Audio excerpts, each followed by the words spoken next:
जय हिंद फ्रेंड्स। आज हम लोग क्लास 10th के अपने अगले टॉपिक की ओर बढ़ते हैं। कल हमने ये देखा था कि दो चर वाले रैखिक समीकरणों को ग्राफीय विधि से कैसे हल किया जाता है, और उसमें एक ही ग्राफ इम्पॉर्टेंट था, वो था स्ट्रेट लाइन का, सरल रेखा का ग्राफ कैसे बनता है और कैसे हम उस इक्वेशन को एक सरल रेखा के रूप में कैसे ड्रा करते हैं। ठीक। अब हम आज एक्सरसाइज देखते हैं, जो हमारी 3.1 एक्सरसाइज है, वो देखते हैं। तो चलिए स्टार्ट करते हैं।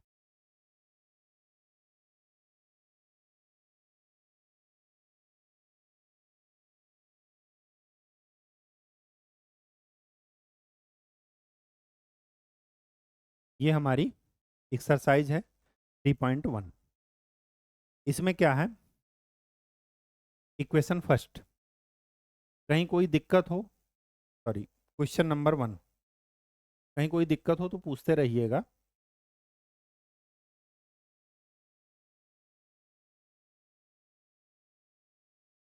क्वेश्चन नंबर 1 क्या कहता है, हमें ग्राफीय विधि से ही सबको हल हल करना है। तो माइंड में ये प्रिपेयर रखिएगा कि स्ट्रेट लाइन की इक्वेशन अगर ना आती हो तो ड्रा करने का अभ्यास जरूर कीजिएगा। किसी भी चीज़ से पीछा छुड़ाने की कोशिश मत कीजिएगा, क्योंकि ये चीज़ें आपके आगे काम आएंगी। ठीक। तो पहला क्वेश्चन क्या कह रहा है कि कक्षा एक्स का मतलब रोमन में ये 10th लिखा है। 10 विद्यार्थियों ने एक गणित की पहेली प्रतियोगिता में भाग लिया। यदि लड़कियों की संख्या लड़कों की संख्या से 4 अधिक हो तो प्रतियोगिता में भाग लिए गए लड़कों और लड़कियों की संख्या ज्ञात कीजिए। बहुत ही आसान क्वेश्चन है, बस इसको आप समझिएगा। समझना ये है कि अगर कुछ नहीं समझ में आ रहा है तो इतना तो समझ में आ ही रहा है कि गणित की प्रतियोगिता हो रही है और दो ही लोग भाग ले रहे हैं, एक कुछ लड़के हैं और कुछ लड़कियां हैं। हमें संख्या नहीं पता तो मान लेते हैं कि बॉयज़ के नंबर्स हैं एक्स और गर्ल्स के नंबर हैं। ठीक। अब टोटल कितने विद्यार्थियों ने भाग लिया? 10। तो x plus Y is equal to क्या मिला? 10। अब क्या कह रहा है, लड़कियों की संख्या लड़कों की संख्या से 4 अधिक है। तो लड़कियों की संख्या है y और लड़कों की संख्या है x। x से 4 अधिक है लड़कियों की संख्या। इसका मतलब यह है कि लड़कियां कंपटीशन में ज़्यादा भाग ले रही। ठीक। अब क्या हुआ, ये हुई इक्वेशन 1। इक्वेशन 2, हमें इसको क्या करना है, ड्रा करना है। ठीक। सरल रेखा के रूप में। तो वही चीज, ये वाली लाइन एक्स एक्सिस को कहाँ कट करेगी? एक्स एक्सिस को, ये वाली लाइन एक्स एक्सिस को वहां पर कट करेगी जहां पर वाई क्या हो? 0 हो। और जब वाई 0 होगा तो एक्स की वैल्यू क्या मिलेगी? 10। ये वाली लाइन कहाँ कट करेगी एक्स एक्सिस को? पहले इसको देख लेते हैं। वाई एक्सिस को कहाँ कट करेगी? वाई एक्सिस को वहां पर कट करेगी जहां पर एक्स 0। वाई की वैल्यू क्या मिली? 10। मतलब 2 पॉइंट हमें मिल गए, 10,0, 2,10। ये एक्स एक्सिस है, ये वाई एक्सिस है। इधर कहीं पड़ेगा 10,0, यहाँ पर कहीं पड़ेगा 0,10। ठीक। तो ये लाइन कुछ ऐसी जाएगी। ये हुआ इक्वेशन फर्स्ट। सेकंड वाले में देख लीजिए, एक्स एक्सिस को कहाँ कट करेगी? जहाँ पर वाई 0 हो। एक्स की वैल्यू क्या मिलेगी? -4। तो 0 और -4 इधर कहीं पड़ेगा, तो -4 0। ठीक। एक्स कोऑर्डिनेट हमेशा पहले लिखा जाएगा। वाई एक्सिस को, वाई एक्सिस को वहाँ पर कट करेगी जहाँ पर एक्स 0 हो। तो वाई की वैल्यू क्या मिलेगी? 4। तो एक्स 0 और वाई 4 इधर कहीं। तो ये वाली लाइन कुछ ऐसी जाएगी। तो ये बीच में कहीं कट करेगी जा करके। बीच का पॉइंट ही हमें निकालना है। बीच के पॉइंट ग्राफ विधि से है, तो इसको आप यहाँ पर ड्रा करेंगे और इसको आप यहाँ पर ड्रा करेंगे। ठीक। तो ये मिलेगा वाई कोऑर्डिनेट और ये मिलेगा एक्स कोऑर्डिनेट। फिर आपका आंसर आ जाएगा। अब चूंकि यहाँ पर ग्राफ तो है नहीं, ग्राफ पेपर आपको मिलेगा मार्केट में, वहाँ से लेकर आइएगा और ये लाइन ड्रा कीजिएगा, जहाँ पर कट करें वहाँ पर आपका आंसर आ जाएगा। मैं नॉर्मल तरीके से इसको सॉल्व करके आपको दिखा देता हूँ। ठीक। नॉर्मल तरीके से अगर मैं सॉल्व करूंगा तो क्या लिखूंगा?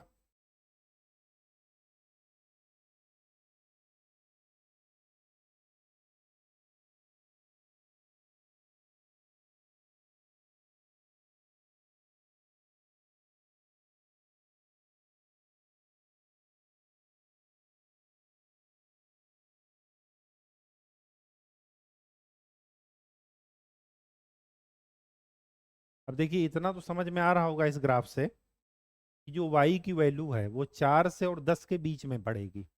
ये कंफर्म है कि 4 से 10 के बीच में पड़ेगी।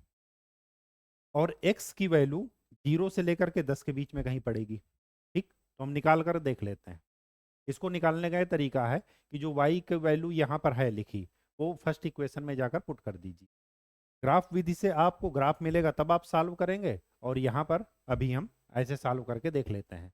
x+x+4 इज इक्वल टू 10, तो 2x+4 इज इक्वल टू 10, तो 2x is equal to 10 minus 4, x is equal to 6, x is equal to 3।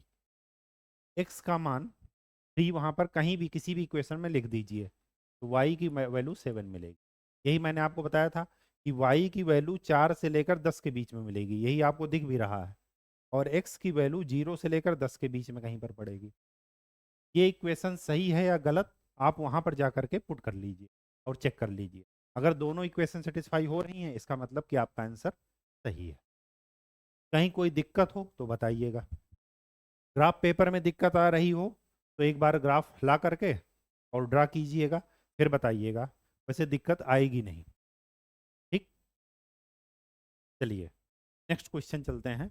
अब मैं इक्वेशन बना करके दे देता हूं आपको, और ग्राफ करके बीच बीच में ग्राफ भी आपको बता दूंगा।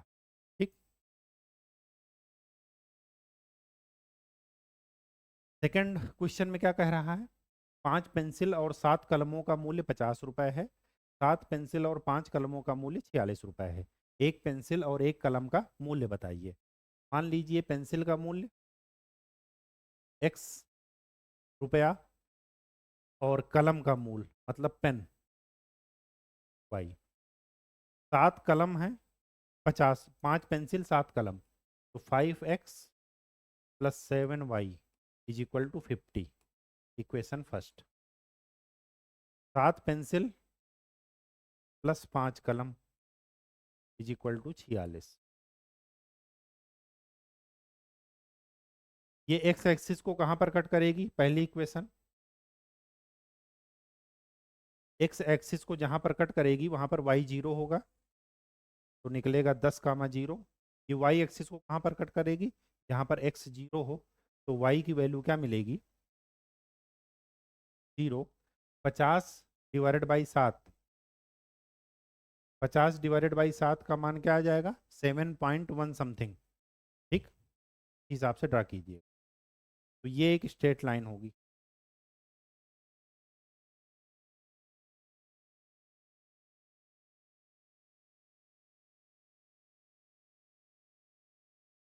ठीक, ये इक्वेशन फर्स्ट है। सेकंड इक्वेशन देखिए, x की वैल्यू क्या मिलेगी? ये x एक्सिस को कहां पर कट करेगा? जहां पर y 0 हो, तो x की वैल्यू क्या मिलेगी? 46 डिवाइडेड बाई 7, क्या मिला?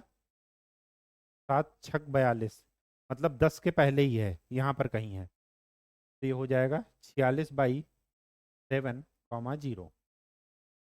और y की वैल्यू कहाँ मिलेगी? y की वैल्यू मिलेगी 46 डिवाइडेड बाई 5, क्या मिला? 9.2।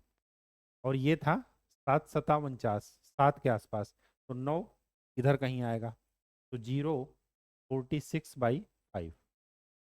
तो ये वाली लाइन कुछ ऐसी जाएगी, तो यहाँ पर कहीं ये कट कर रहे हूँ।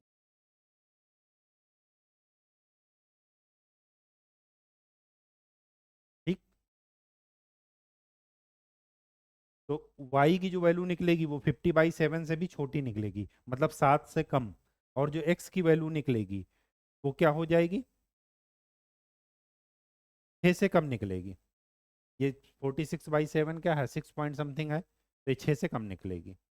कैसे निकलेगी वो आप निकाल करके देख लीजिए। ठीक, इसको हम लोग आगे अभी क्या करेंगे, दूसरी विधि जो हम पढ़े हैं, अ, दूसरी विधि जो हम पढ़ेंगे वो कौन कौन सी, एक तो पढ़ेंगे सब्स्टिट्यूशन मेथड, प्रतिस्थापन विधि, और दूसरा पढ़ेंगे क्या,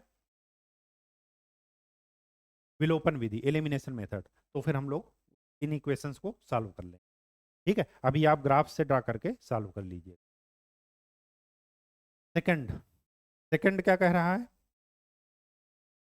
क्वेश्चन नंबर 2, क्वेश्चन नंबर 2 ये कह रहा है कि इसमें आपको कांस्टेंट से तुलना करके बताना है कि इनके अद्वितीय हल होंगे, मतलब रेखाएं एक बिंदु पर प्रतिच्छेदित करती हैं, या समांतर हैं, या समपाती हैं।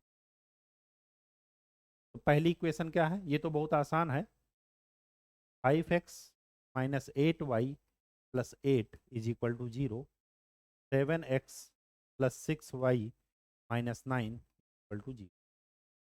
आपको ये बता दें कि चाहे आप ये लिखिए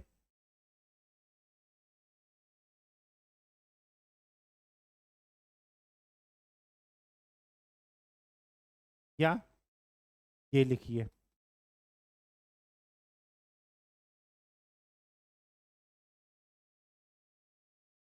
आप किसी भी रूप में लिख करके रेशियो की तुलना कर सकते हैं, ये आपकी मर्जी है। ठीक है, कभी भी आंसर जो है डिफरेंट नहीं आएगा, गलत नहीं आएगा, सब सही आएगा। तो यहाँ पर कर लेते हैं 5/7 माइनस 8/6 और 8/-9।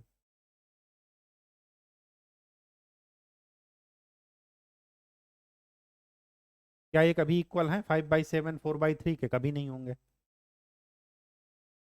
जब इक्वल नहीं है, ये इक्वल हो भी जाते हैं तो कोई मतलब नहीं, कोई भी इक्वल नहीं है, तो इसका मतलब ये हुआ कि इसका यूनिक सोल्यूशन है। यूनिक का मतलब कि ये लाइन एक दूसरे को प्रतिच्छेद करेंगी ही करेंगी। इसी तरह इसको आप निकाल लीजिए, यहाँ पर खुद ही देखने में नजर आ रहा है कि अगर फर्स्ट इक्वेशन में मैं 2 का मल्टीप्लाई कर दूं तो सेकंड इक्वेशन मिल जाएगी। इसका मतलब ये दोनों लाइनें एक दूसरे के क्या हैं, संपाती हैं, एक ही लाइन लिखी गई है। ठीक, ये भी मैं आपको बता दूं, एक चीज और शॉर्टकट याद रखिएगा, जितने अननोन होते हैं, अननोन का मतलब वेरिएबल,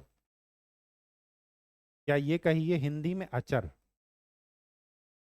उतनी ही इक्वेशन आपको चाहिए, उतनी ही समीकरण चाहिए हल करने के लिए।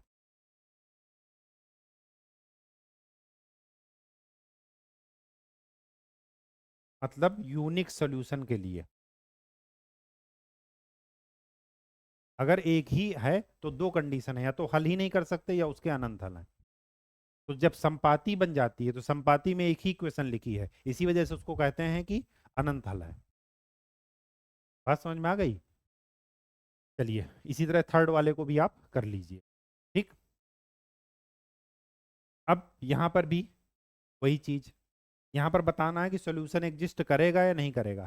तो सोल्यूशन तभी एग्जिस्ट करेगा जब आपके पास क्या हो, या तो हल है तो संगत है, और अगर हल नहीं है तो असंगत है। हल नहीं है इसका मतलब कि समांतर है। तो यहाँ पर देख लीजिए कि कौन सी लाइन समांतर है। समांतर का मतलब आपको सिर्फ ये देखना है, क्या देखना है, A1/A2 B1/B2 के इक्वल है तो क्या हो जाएगा, असंगत। यहाँ पर देखिए पहले वाले में, फर्स्ट 3/2 2/-3 नॉट इक्वल, इसका मतलब कि संगत, ये कभी भी इसके इक्वल नहीं है, इसका मतलब कि सोल्यूशन एग्जिस्ट करेगा। दूसरा वाला देखिए, दूसरा वाले में क्या है, 2/4 इज इक्वल टू 3/,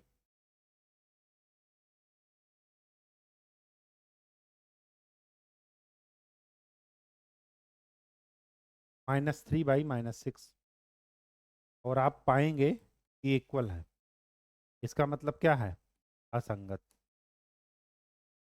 असंगत का मतलब नो सोल्यूशन, इसका मतलब नॉन कंसिस्टेंट।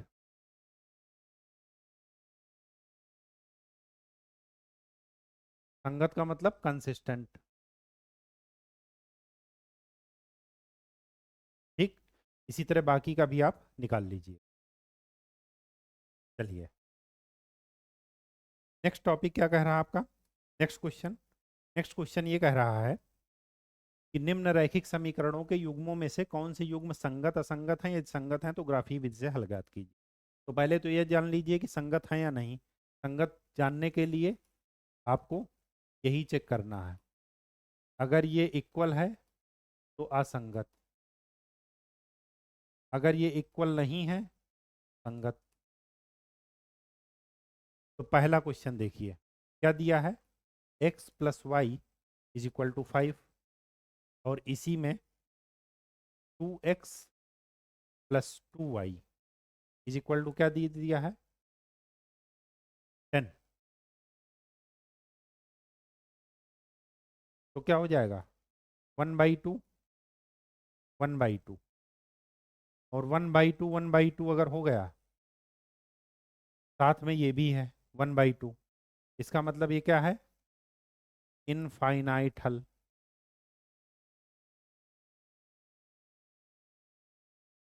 अनंत हल।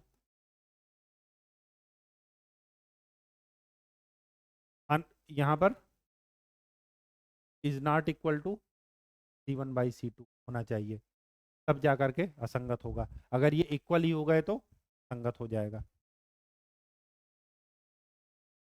ठीक, तो यहाँ पर ये क्या है, एक ही रेखा है, तो इसका मतलब इसके क्या है, अनंत हल है।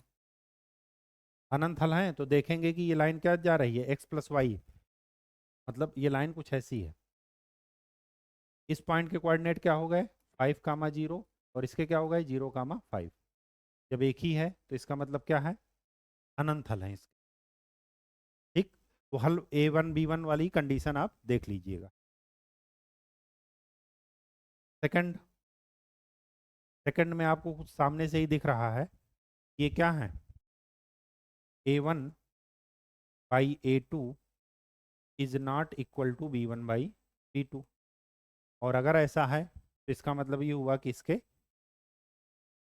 क्या है, यूनिक या अद्वितीय हल है। और अद्वितीय हल है तो इसका ग्राफ आप ड्रा कर लीजिए। ग्राफ अगर मैं ड्रा करता हूँ तो क्या आएगा, मैं क्वेश्चन क्या कर रहा हूँ, सेकंड नंबर, सेकंड, थर्ड का, तो फोर्थ का क्या लिखा है, x minus Y is equal to 8, और क्या लिखा है 3x minus 3y is equal to 16। इसको आप ड्रा कीजिए ग्राफ पर। x इक्वल टू 8 आएगा और y इज इक्वल टू -8 आएगा। 8, 0, 0, -8, ये आपकी लाइन हो गई फर्स्ट वाली। कैसे ड्रा किए, वही विधि से निकाल करके कि एक्स एक्सिस को कहाँ कट कर रहा, वाई एक्सिस को कहाँ कट कर रहा। इसको देखिए, ये x इक्वल टू क्या मिलेगा, 16/3। 16/3 का मतलब 5 के आसपास, और y इज इक्वल टू -16।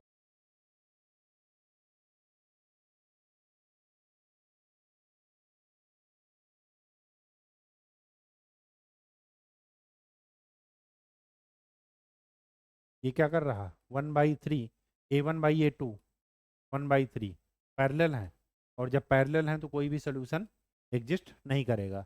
यहाँ पर लिख लीजिएगा नो सोल्यूशन, मतलब असंगत।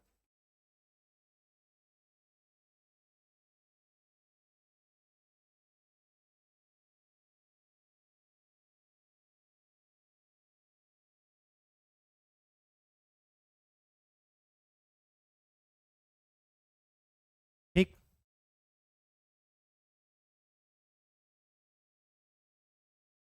Third, 2x plus Y, third क्या कह रहा, 2x plus Y -6 is equal to 0, 4x minus 2y -4 is equal, तो 2/4 is equal to 1/-2 is equal to 6/4। ये नॉट इक्वल है, और जब नॉट इक्वल है तो इसका एक यूनिक सोल्यूशन होगा। देख लेते हैं लाइनें कभी कट करेंगी कि नहीं। तो यहाँ पर देख लीजिए, y जब 0 है तो x की वैल्यू 3, और x जब 0 है तो y की वैल्यू 6।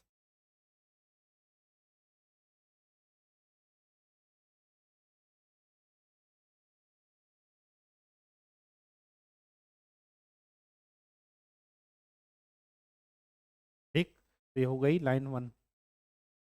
दूसरी लाइन देखिए, जब y की वैल्यू 0 है तो x की वैल्यू 1, और जब x की वैल्यू 0 है तो y इज इक्वल टू क्या है, -2।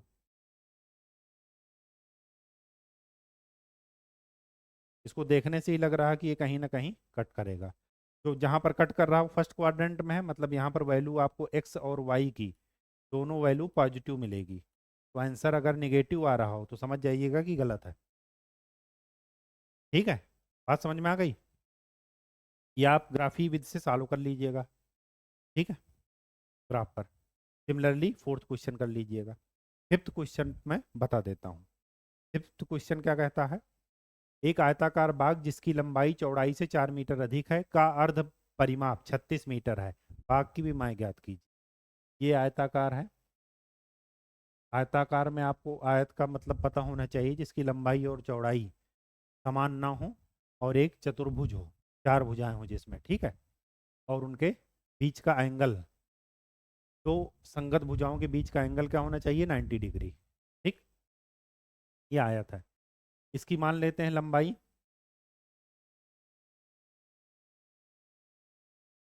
x, और चौड़ाई मान लेते हैं y। तो परिमाप होगा क्या, इसके चारों ओर की माप।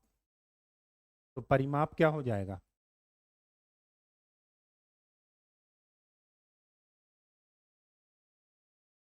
इनके चारों ओर जोड़ डालिए चारों भुजाएं, तो x plus Y plus X plus Y क्या हो जाएगा, 2x+y। ये तो हुआ परिमाप। और हमें क्या दिया है, अर्ध परिमाप, मतलब इसका आधा। तो अर्ध परिमाप क्या हो जाएगा, इसको 2 से भाग कर दीजिए, परिमाप बटे 2, तो आ जाएगा x+y। तो हमें क्या दिया है, x+y बराबर 36। ये दिया गया है, अर्ध परिमाप कितना है, 36। और दूसरा इक्वेशन क्या कह रहा है, लंबाई चौड़ाई से 4 मीटर अधिक है। लंबाई है x, चौड़ाई क्या है, y। x बराबर y प्लस, या ये कहिए x माइनस वाई बराबर। इन दोनों ग्राफ को ग्राफी विधि से हल करना है। तो यहाँ पर क्या हो जाएगा, पहला वाला कहाँ से पास होगा, 36, 0 और 0, 36 से। तो ये एक स्ट्रेट लाइन हो गई। ये इक्वेशन है फर्स्ट का ग्राफ। सेकंड का ग्राफ क्या कहता है, जब y 0 है तो x का मान है 4, लेकिन जब x 0 है तो y का मान है -4। मतलब ये ऐसे बने, तो यहाँ पर जाकर कहीं कट करेगा। ग्राफी विधि से आप इसको निकाल लीजिए। अगर ग्राफी विधि से नहीं करना है तो यहाँ से x की ये वैल्यू y+4 जा करके यहाँ पर पुट कर दीजिए।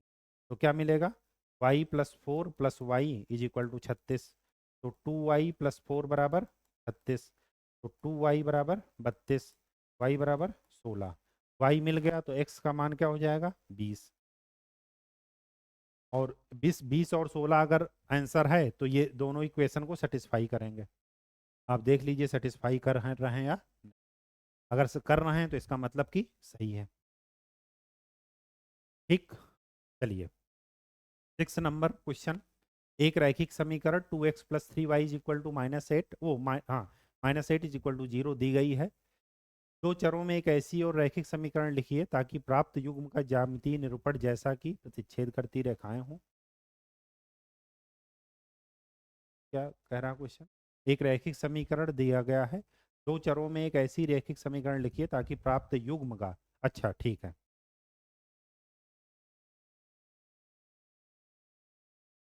हमें एक इक्वेशन दिया गया है, वो क्या दिया गया है, 2x plus 3y minus 8 is equal to 0।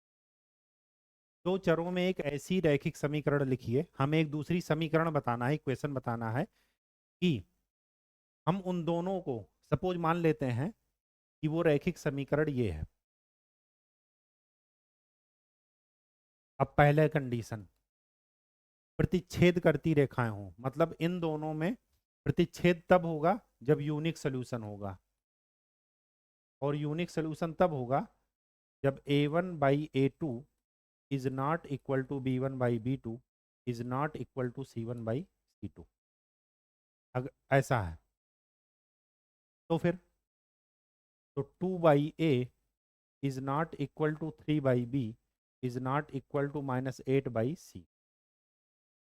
तो अगर मैं a की वैल्यू 4 रखूंगा, कुछ भी रख सकता हूं, सपोज मैं लेता हूं, ये हमने माना, आप कुछ भी मान सकते हैं, ठीक, क्योंकि हमें a b c मानना ही है। तो अगर मैं a की वैल्यू 4 रखता हूं तो यहाँ पर क्या आएगा, 1/2। तो b की वैल्यू ऐसा रखना है कि यहाँ पर 1/2 ना आए, तो b की वैल्यू मैं रख लेता हूँ 5, 3/5। तो c की वैल्यू मैं सपोज मान लेता हूँ 1। तो कभी भी तीनों इक्वल नहीं होंगे, आप कुछ भी मान सकते हैं। सपोज a की वैल्यू मैं 1 मानता हूँ तो 2/1, तो b की वैल्यू भी मैं मान लेता हूँ 1। ठीक, ऐसा मानना है कि यहाँ पर अगर 2 आ रहा है, जैसे हमने 1 रखा है यहाँ पर, तो आएगा 2। तो कभी भी 2 इसके इक्वल ना हो, तो इसके इक्वल ना होने के b की इनफाइनाइट वैल्यू है, 1 रखिए, 2 रखिए, 3 रखिए, 4 रखिए, 5 रखिए, 6 रखिए, कुछ भी रखिए, b की वैल्यू भी मैंने मान लिया क्या, 1। आप चाहें तो 2 भी मान सकते हैं, मान लीजिए। अब 3/2 यहाँ पर आ गया, और ये कभी भी इसके इक्वल नहीं होना चाहिए, तो c की वैल्यू मान लीजिए, मैंने मान लिया था। आप कुछ भी मान सकते हैं, अगर ये मानेंगे तो ये इक्वेशन बनेगी, ये मानेंगे तो कुछ भी आप मान सकते हैं, बस कंडीशन ये फुलफिल होनी चाहिए। क्यों, क्योंकि यहाँ पर लिखा है प्रतिच्छेद करती रेखाएं हो। प्रतिच्छेद तभी करेंगी जब उसका एक क्या हो, यूनिक सोल्यूशन हो। इसका सेकंड पॉइंट देखिए,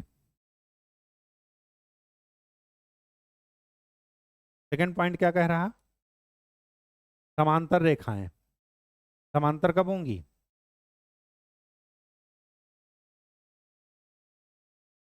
समांतर तब होंगी जब a1/a2 समांतर, पैरेलल, जब a1/a2 is equal to b1/b2 हो जाए, लेकिन वो c1/c2 के इक्वल ना हो। तो मतलब 2/a इसके इक्वल हो 3/b के। तो a की वैल्यू अगर मैं मानता हूं,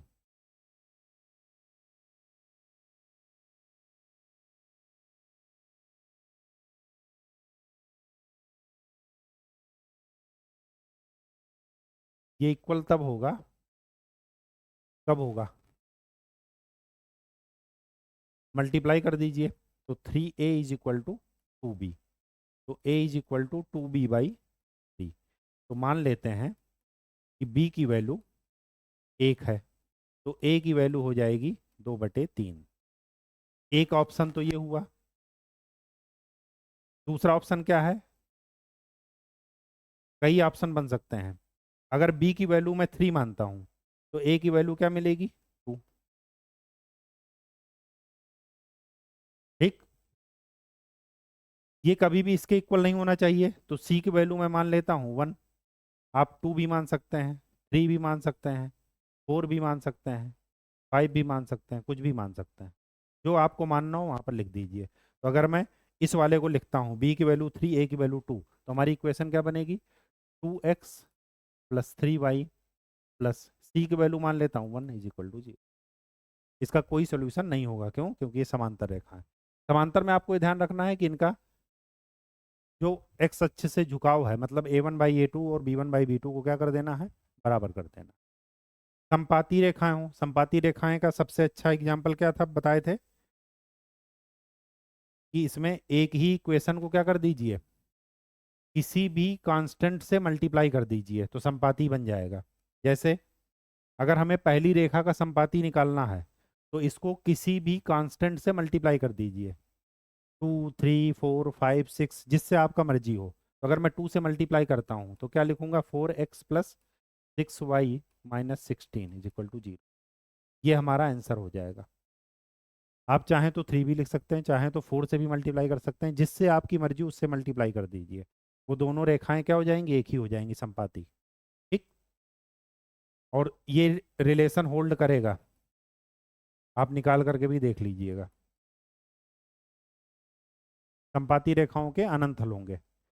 लास्ट क्वेश्चन क्या कह रहा है कि समीकरणों x minus Y is equal to 0, 3x plus 2y is equal to 3x plus 2y minus 12 is equal to 0 का ग्राफ खींचिए। एक्स अक्ष और इन रेखाओं से बने त्रिभुजों के शीर्षों के निर्देशांक ज्ञात कीजिए और त्रिभुजाकार पटल को छायांकित कीजिए।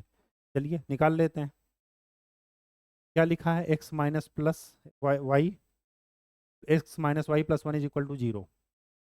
फिर दूसरा क्या लिखा है, 3x plus 2y minus 12 is equal to 0। पहली वाली इक्वेशन x को, x एक्सिस को कहाँ कट कर रही होगी, जब y 0 हो तो वो है पॉइंट -1, 0। और y एक्सिस को कहाँ कट कर रहा होगा, जहाँ पर x 0 हो तो है 0, 1। तो ये हमारा पहली लाइन बनी। दूसरी लाइन क्या कहती है, x एक्सिस को कहाँ पर कट करेगी, जहाँ पर y 0 हो, और y वहाँ पर 0 होगा जहाँ पर, तब x क्या मान क्या निकलेगा, 4। तो 4, 0। और जब x 0 होगा तो y का मान क्या निकलेगा, 6। तो 0, 6 यहाँ पर कहीं। अब क्या कह रहा है कि समीकरण दिस का ग्राफ खींचिए, x एक्सिस और इन रेखाओं से बने त्रिभुजों के शीर्षों के निर्देशांक ज्ञात कीजिए। अब x एक्सिस और इन भुजाओं से, तो ये एक भुजा हो गई और ये एक भुजा हो गई, और x एक्सिस ये हो गया। तो हमारे पास जो ट्रायंगल बना वो ट्रायंगल ये है। तो हमें यहाँ का कोऑर्डिनेट पता है 4, 0, यहाँ का पता है -1, 0। हमें यहाँ का निकालना है, और यहाँ का अगर ग्राफ विधि से निकालना हो तो ग्राफ में देख लीजिए, और अगर नॉर्मल विधि से निकालना हो तो x से एक इक्वेशन का मान निकालिए और दूसरी इक्वेशन में पुट कर दीजिए। तो x इज इक्वल टू मिलेगा y माइनस 1, ये यहाँ पर पुट कर दीजिए। तो 3y minus 1 plus 2y is equal to 12। तो 3y minus 3 plus 2y is equal to 12। तो 5y इज इक्वल टू 15। तो y इज इक्वल टू 3, और y इज इक्वल टू 3 मिला तो x इज इक्वल टू 2। मतलब इसके कोऑर्डिनेट बन गए 2 और 3। ये हमारा आंसर है। 0, 1 इस पॉइंट का कोऑर्डिनेट है, ध्यान रखिएगा। तो ये हमारा आंसर है। एक कोऑर्डिनेट ये हो गया, एक कोऑर्डिनेट ये हो गया, और एक कोऑर्डिनेट। ठीक है, चीज़ें बहुत आसान हैं। आपको स्ट्रेट लाइन ड्रा करनी आनी चाहिए, और सबसे अच्छा तरीका है कि एक बार x की वैल्यू 0 रखिए, एक बार y की। तो आपको पता चल जाएगा कि लाइन का रफ स्केच क्या है, लाइन कहाँ से पास हो रही है। ठीक है, तो ये एक्सरसाइज हमारी ख़त्म हो गई। अब हम जो है अगले मेथड से दो चरों के इक्वेशन को कैसे सॉल्व करते हैं वो हम नेक्स्ट लेक्चर में देखेंगे। तब तक के लिए खूब पढ़ाई कीजिए, खूब मेहनत कीजिए। धन्यवाद।